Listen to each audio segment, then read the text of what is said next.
Hello student, welcome to my YouTube channel excellent success group.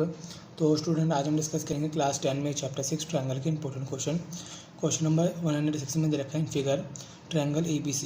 ये हमारा ABC triangle है। इस तरीके से बनाया गया है कि इसके अंदर एक सर्कल बना हुआ है जिसकी रेडियस है 3 centimetre, such that segment BD and DC, जो हमारा सेगमेंट BD और DC है, into which BC divide by the point of contact, जो कि डिवाइड किया जाता है इनके पॉइंट ऑफ कॉन्टैक्ट, यानी D इनको दो हिस्सों में डिवाइड करता है, BD और CD में, जिसके अंदर हमें दे रखे एक की लेंथ है 6 सेंटीमीटर, एक की 8 सेंटीमीटर, ये 6 है और ये दूसरे की 8 है। Find the side of the AB, area of triangle ABC 63। हमें AB की लेंथ बतानी है, AB की लेंथ कितनी होगी, ठीक। तो इसे बताने के लिए, और हमें इसका एरिया दे रखा है ट्रायंगल ABC का, तो सबसे पहले लिखते हैं गिवन पार्ट। यहाँ लिखता हूँ a circumscribe a circle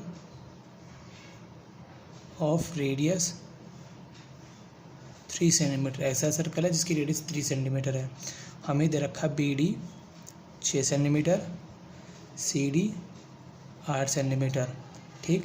और हमें एरिया दे रखा है ट्रायंगल ABC का 63 सेंटीमीटर स्क्वायर। हमें फाइंड करनी है AB की लेंथ। देखो, हमने चैप्टर 10 के अंदर उसकी थ्योरम में पढ़ा था, थ्योरम नंबर 10.2, कि draw tangent from any external point are equal, कि बाहर के पॉइंट से अगर टेंजेंट ड्रॉ करेंगे, जैसे मान लो ये मेरा सर्कल है, बाहर का पॉइंट ये हो गया, इस पॉइंट से अगर मैं इस सर्कल पे टेंजेंट ड्रॉ करता हूँ, पहले टेंजेंट दूसरी टेंजेंट, तो इन दोनों की लंबाई क्या होती है, इक्वल होती है। अगर ये 6 है तो ये भी कितनी होगी, मेरी 6 होगी। एक्सटर्नल पॉइंट हो गया, इससे ड्रॉ की जाने वाली ये भी टेंजेंट, ये भी टेंजेंट। इसी तरीके से ये एक्सटर्नल पॉइंट हो गया, ये टेंजेंट है, ये टेंजेंट है, तो ये 8 है, तो ये भी कितनी होगी, 8 होगी। इसी तरीके से इसको मैंने मान लिया कि ये x है, एक्सटर्नल पॉइंट ये हो गया, टेंजेंट है, ये भी टेंजेंट है, ये x है, तो ये भी कितनी होगी, x होगी, ठीक। थ्योरम 10.1 में पढ़ा था कि अगर टेंजेंट है कोई सर्कल पे टेंजेंट है ये, इस पर अगर हम रेडियस ड्रॉ करते हैं तो ऑलवेज क्या होती है, परपेंडिकुलर। तो सेंटर से मैं इस पर रेडियस ड्रॉ करूँगा तो ये क्या होगी, परपेंडिकुलर। ये भी क्या होगी, इस पर परपेंडिकुलर, और ये भी होगी इस पर परपेंडिकुलर। अब मैं कंस्ट्रक्शन करके ज्वाइन कर देता हूँ A को O के साथ, B को O के साथ और O को C के साथ, तो मेरी पूरी फिगर तीन ट्रायंगल में बट जाएगी। पहला ट्रायंगल, दूसरा ट्रायंगल और तीसरा ट्रायंगल, ठीक है। इन 3 ट्रायंगल मेरी पूरी फिगर बट गई। तो अब मैं लिखूँगा construction, join AO OB and OC। जो मेरी OF है ये परपेंडिकुलर होगी AB पे, क्योंकि जैसे मैंने आपको बताया कि टेंजेंट पे रेडियस जो होती है तो परपेंडिकुलर होती है। इसी तरीके से OD परपेंडिकुलर होगा BC पे एंड OE परपेंडिकुलर होगा AC पे।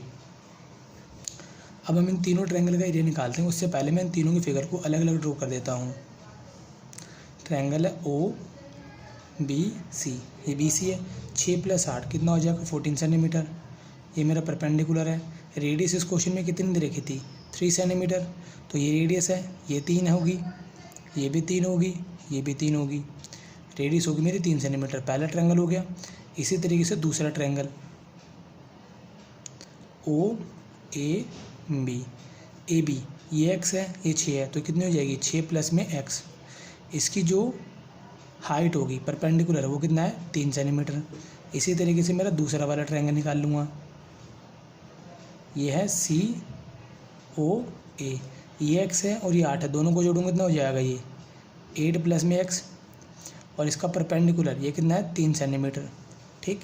मेरा जो पूरा ट्रायंगल था, एरिया ऑफ ट्रायंगल ABC है, पूरा ट्रायंगल 3 हिस्सों में बट गया। ये area of triangle BOC, area of triangle AOB, area of triangle AOC। ABC का एरिया कितना था, 63। एरिया ऑफ ट्रायंगल फॉर्मूला क्या होगा, बेस इंटू हाइट। बेस मेरा कौन होगा, BC, जो कितना है 14, हाइट कितनी होगी 3, इसका एरिया बेस होगा 6 प्लस में x, हाइट कितनी होगी इसकी 3, इस वाले ट्रायंगल का एरिया 1/2, बेस कितना होगा 8 प्लस x, हाइट कितनी होगी 3, लगा दिया। इन सब में से देखो 1/2 इंटू 3, 1/2 इंटू 3, 1/2 इंटू 3 सब में कॉमन आ रहा है, तो ये चीज़ मैं कॉमन ले लेता हूँ। 1/2 इंटू 3, अंदर क्या बचेगा 14, यहाँ क्या बचेगा 6 प्लस में x, यहाँ क्या बचेगा 8 प्लस में x। इससे हमारी कैलकुलेशन थोड़ी आसान हो जाएगी, क्योंकि इसमें 1/2 3 है, 1/2 3, 1/2 3 सब में कॉमन ले लिया।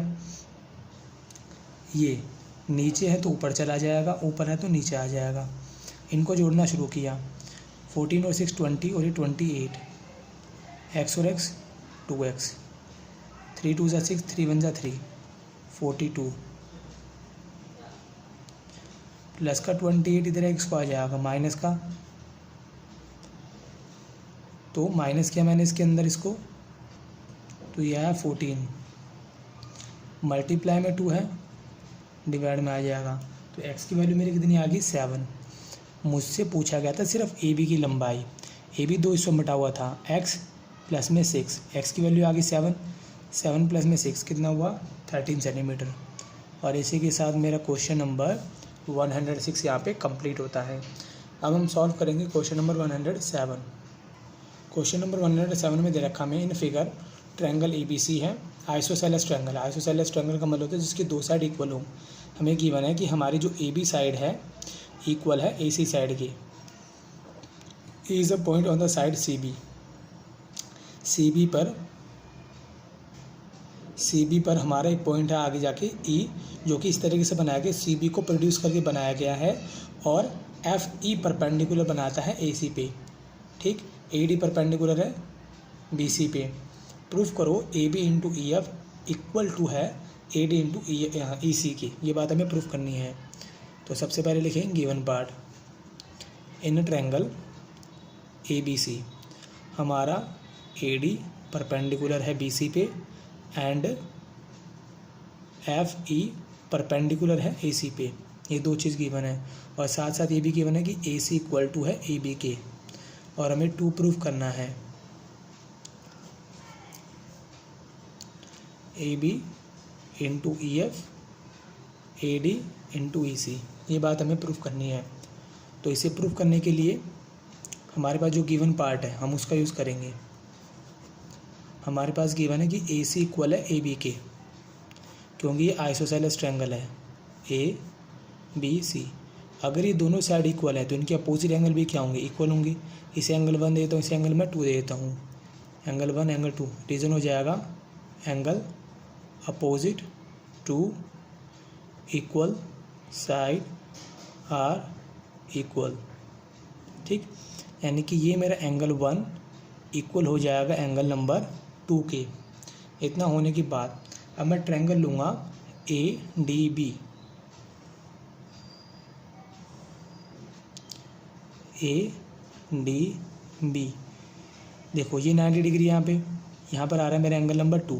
दूसरा ट्रायंगल है मेरा CFE, ये वाला है FC और E, ये कितने पे है 90 डिग्री पे। इसमें कौन आ रहा है एंगल नंबर 1। आपको सही से समझ में आ जाए इसलिए मैं इस फिगर को थोड़ा सा टर्न कर लेता हूँ, टर्न करके मैं ये फिगर को इसके जैसा ही बना लेता हूँ ताकि हमको समझने में आसानी हो। देखो एंगल 1 है ना, एंगल 1 को मैं यहाँ ले आता हूँ यानी कि C को, ये 90 डिग्री है, 90 डिग्री को मैं यहाँ ले आता हूँ F पे। कहने का मतलब मैं CF को बना लेता हूँ बेस और E को बना लेता हूँ मैं वर्टेक्स, ठीक, ताकि ये दोनों फिगर मेरी एक दूसरे के जैसे नज़र आए। क्योंकि एंगल 1 एंगल 2 के बराबर है, D 90 डिग्री का, F भी 90 डिग्री का, तो दोनों ट्रायंगल है तो सिमिलर, ठीक है। सिमिलर है इसलिए थोड़ी कन्फ्यूज़न ना हो तो मैंने डायग्राम को थोड़ा रोटेट करके इस तरीके से बना लिया। तो यहाँ लिखा मैंने in triangle ADB and triangle EFC angle 1 बराबर एंगल 2 के हैं। इसको मैंने ऊपर प्रूफ किया था, प्रूव्ड अबोव।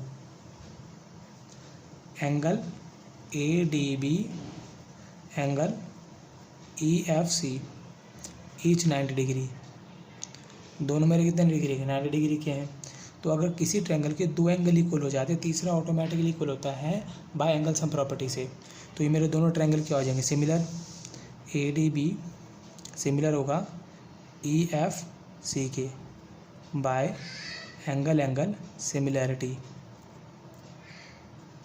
और अगर दोनों ट्रायंगल सिमिलर है तो कॉरेस्पॉन्डिंग पार्ट क्या होंगे, प्रोपोर्शनल होंगे। ए बी प्रोपोर्शनल होगा ई सी के, ए डी प्रोपोर्शनल होगा ई एफ के। तो यहाँ पे मैं मेंशन कर देता हूँ कि मेरा जो ए बी है प्रोपोर्शनल होगा ई सी के, ए डी प्रोपोर्शनल होगा मेरा ई एफ के। अब मैं क्रॉस मल्टीप्लाई कर देता हूँ इनको, A B into E F, इसको इसके साथ ए डी इंटू ई सी। और ये बात हमें क्या करनी थी, प्रूफ करनी थी, A B into E F, A D into E C. और इसी के साथ मेरा क्वेश्चन नंबर 107 यहाँ पे कंप्लीट होता है। उम्मीद करता हूँ स्टूडेंट आपको क्वेश्चन समझ में आ गया होगा। अगर आपको वीडियो अच्छा लगा हो तो वीडियो को लाइक करें, शेयर करें, कमेंट करें और इस चैनल को जरूर सब्सक्राइब कर लें। मिलते अगली वीडियो में। Okay, bye bye, thank you.